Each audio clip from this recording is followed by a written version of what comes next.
Hi everyone, it's Saturday. I'm Reverend Katherine Bland. You've got me today to share reflection and a little something with you. Actually, I've got my whole family involved in this one. My husband Paul and my son Christopher, who's living with us during this time of lockdown. So you'll see and hear a little bit more from them later. I'll keep you in suspense for now. But you might guess what might be coming up later, because I'd like to share with you, first off, some words to, some lyrics to a song. It's one of my favourite songs, and probably yours too. Here we are. I see trees of green and red roses too. Have you guessed it? I see them bloom for me and you, and I think to myself, what a wonderful world.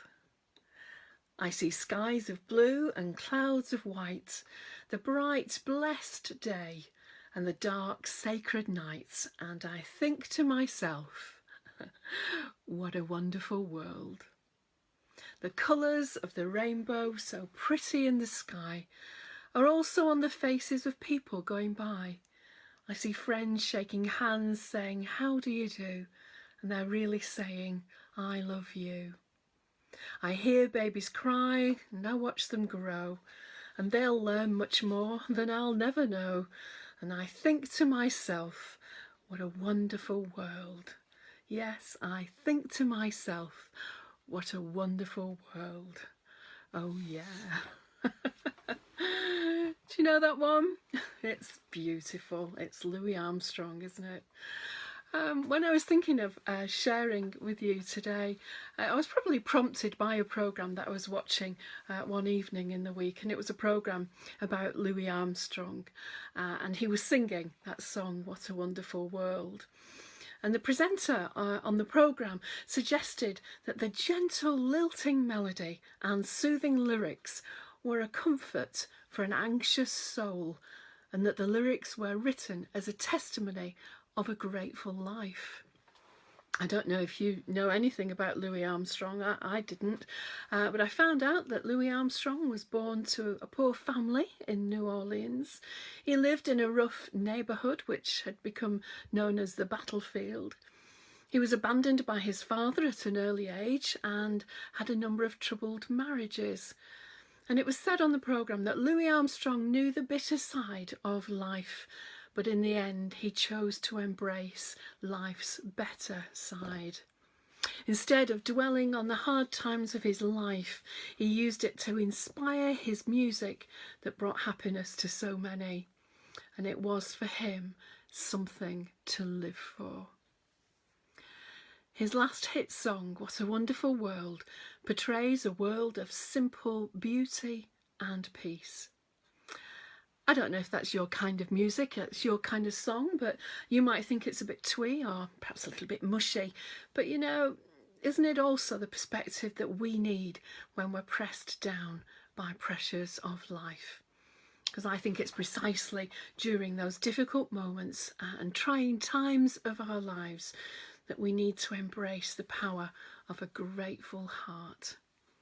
It reminds us the solution to looking down at our problems is always, always looking up. Looking up to find beauty and calm and simple joy in the miracle of life that surrounds our pain. Looking up to peer deeply perhaps into someone's eyes and building a bond of understanding.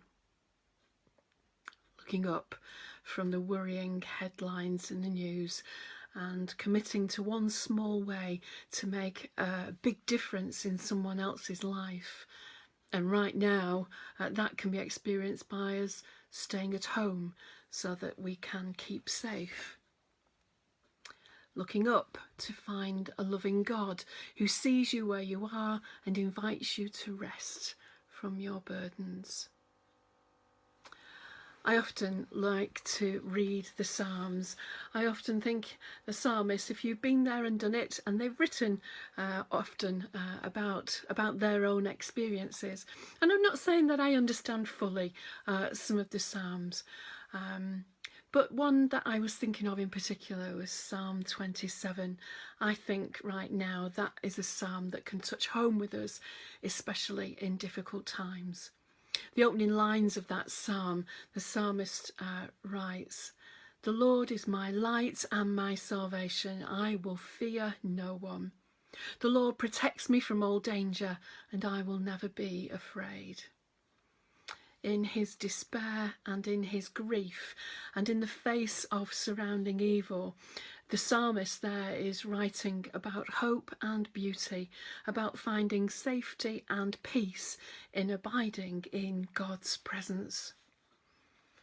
Though everything around him was in turmoil and threatening his very life, he found a wonderful world in seeking quiet time with his Lord. Eyes off his troubles and gazing into the eyes of his Lord, he found respite from his fears and pain and sorrows. And the psalmist could have asked for many things. He could have written about asking for many things: to be rescued from his enemies, to be vindicated in their presence, to have the pleasures of good health and prosperity and perhaps even fame. But instead, in verse 4, this is what he asks. "One thing I ask from the Lord, this, only this do I seek, that I may dwell in the house of the Lord all the days of my life, to gaze on the beauty of the Lord and to seek him in his temple." And with this refreshed perspective, he concludes with this resolution, which could well be a challenge for us today. He says, "I remain confident of this. I know that I will live to see the Lord's goodness in this present life. Trust in the Lord. Have faith. Do not despair. Trust in the Lord." That might be one of those phrases that you might be, wherever you are right now, listening to me going, well, that's easier said than done. And I think I would agree with you. When we live in really trying and challenging times, hearing those words, trust in God, trust in God. And sometimes that is difficult, isn't it? If you tuned in and heard Denise talk yesterday and reflect on really those challenges of life that we're going through right now, and some of the questions and some of the things and some of the conversations that Denise has experienced, which I think a number of us have experienced as well. You know, how difficult it is. Where is God in all of this? How perhaps difficult for some people to pray. And yet this idea of spend time in the presence of God, calm down and rest in his presence. Yes, it might be easier said than done, but how often is it that when we think, you know, that would do us some good, we need to try and rest in the presence of God. One thing I ask from the Lord, one thing, that I may dwell in the house of the Lord all the days of my life. I'm sure, as I said, we have very many things that we might like to ask God right now, or tell God right now even. And I think much of that is our present circumstances and our prayers for healing and for hope. But the one thing we could ask is to dwell in the comfort and strength of his presence and catch a glimpse of the wonderful world of God's unending love and amazing grace that's offered to you and to me. It really is a wonderful world. And so keeping safe right now is very important to us all, and holding in prayer those who really are struggling right now. So that's something that I'd like to encourage us to do in this short time while we're together.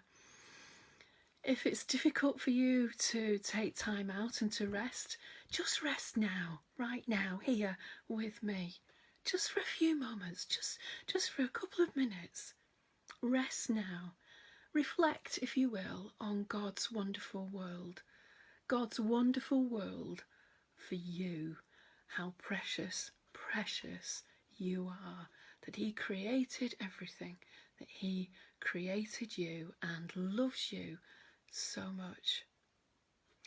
So rest with me just now, just for a few minutes, while we listen to Chris, who is going to play the piano, play some music for us.